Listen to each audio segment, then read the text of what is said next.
Rome did not fall in one night. No single gate broke the empire. No single emperor lost it all. By the time a teenage ruler was removed in 476 CE, the crown had already been hollow for generations. The world was watching a collapse that had learned to walk slowly. Before Rome became an empire, it was a republic. A city on the Tiber River, a senate, armies, laws, ambition. By the 1st century before Christ, Rome dominated the Mediterranean. But victory created its own enemy. Wealth poured in. Land concentrated. Generals became celebrities with armies loyal to them, not to the state. Julius Caesar crossed the line first, then came civil war, then assassination, then another civil war. In 27 BCE, Octavian took the title Augustus. The Republic still had its old words: Senate, consul, citizen. But power had moved. Rome now had one man at the center. That was the genius of the system. It did not look like a monarchy. It did not need to. Augustus built an empire that wore the mask of a republic, and for a while the mask held. Augustus ruled for more than 40 years. He reformed taxation, stabilized the army, tied the provinces to Rome with roads, law, and administration. The age that followed is remembered as the Pax Romana, Roman peace, but peace meant different things depending on where you stood. For senators, it meant order. For merchants, it meant routes across land and sea. For conquered peoples, it meant taxes, soldiers, and a new language of obedience. Rome did not rise because it was noble. It rose because it organized power better than its rivals. It turned roads into veins, cities into collection points, citizenship into a prize, law into a weapon and a promise. By the 1st century CE, Roman influence stretched from Britannia to Egypt, from Hispania to Syria. The empire was no longer just a territory, it was a machine. And the machine worked. Grain moved from North Africa. Coins moved through markets. Orders moved from governors. Soldiers moved along stone roads built to outlast the men who marched on them. You would have heard Rome before you saw it. The wheels, the boots, the chisels, the language of command echoing off stone. Under Trajan, Rome reached its greatest territorial extent. By 117 CE, the empire covered roughly 5 million square kilometers. It held tens of millions of people across 3 continents. Its borders touched the Atlantic, the Rhine, the Danube, the deserts of North Africa, and the edge of Mesopotamia. This was the high water mark. But the peak of an empire is not always the moment it is strongest. Sometimes it is the moment its limits become visible. Hadrian understood that. He pulled back from some of Trajan's eastern gains. He hardened frontiers. He built walls. He chose control over more expansion.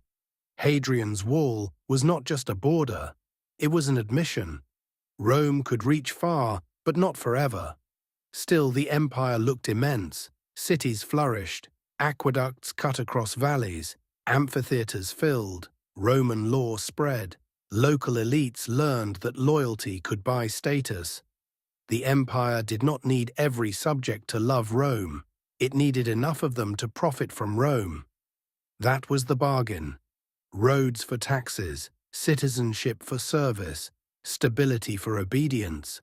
And like every bargain that lasts too long, it began to feel permanent. After the age of the so-called good emperors, the system became less stable. Commodus exposed the weakness at the center. Succession was never truly solved. Who ruled after the emperor? His son, his adopted heir, the strongest general, the army's favorite. Historians debate how much this one flaw explains Rome's decline. But the pattern is clear. When the transfer of power broke, everything else became more expensive. In 193 CE, Rome had multiple emperors in 1 year. The throne became something armies could auction with steel behind the bid. Then came the crisis of the 3rd century. From 235 CE to 284 CE, the empire nearly came apart. There were invasions, civil wars, plague, currency debasement, breakaway states, short reigns, rapid assassinations. Ancient evidence is messy, but historians often count around 26 claimants to imperial power during this crisis. That number shows a machine eating its operators. In the West, the Gallic Empire broke away. In the East, the Palmyrene Empire broke away. Aurelian pulled the empire back together. Diocletian rebuilt the system after him, but survival changed Rome. Diocletian made government heavier, taxes sharper, the army larger, the emperor more distant.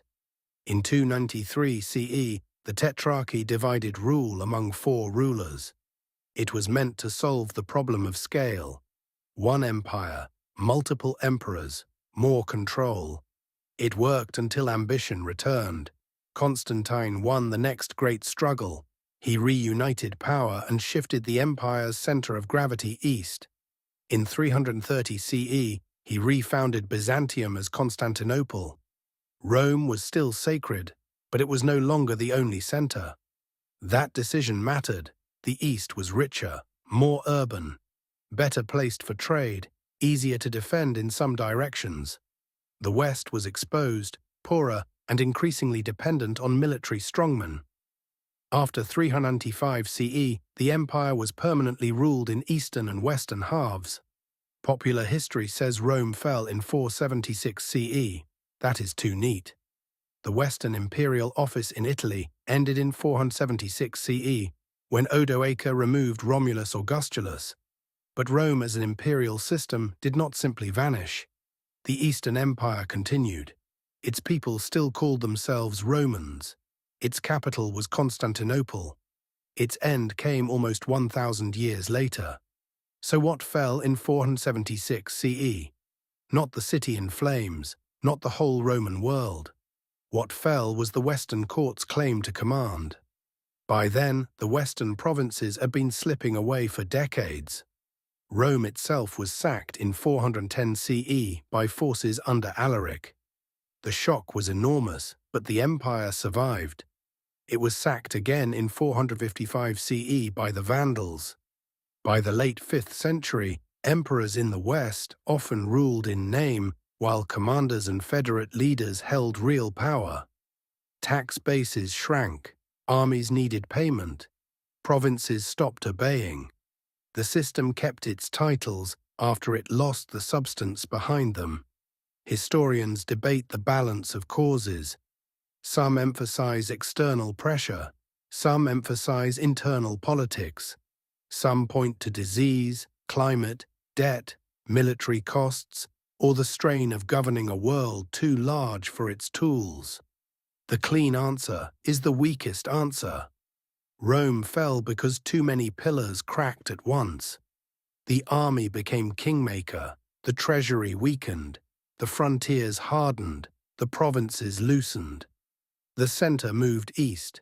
The West kept the old language of power after power had already left the room. And in the East, Rome endured. Only in 1453 CE, when Constantinople fell to the Ottomans, did the last Roman imperial state finally end. The siege lasted 53 days. The empire that began under Augustus had outlived its western fall by nearly a millennium. That is why 476 CE is not wrong. It is incomplete. It marks the fall of the Western Roman Empire. It does not mark the instant death of Rome. Rome's fall was not a single collapse. It was a transfer of weight from institutions to armies, from law to emergency, from center to frontier, from confidence to habit. The pattern is older than Rome and larger than Rome. When an empire can no longer pay for the order it promises, the crown crumbles before anyone admits it is cracked.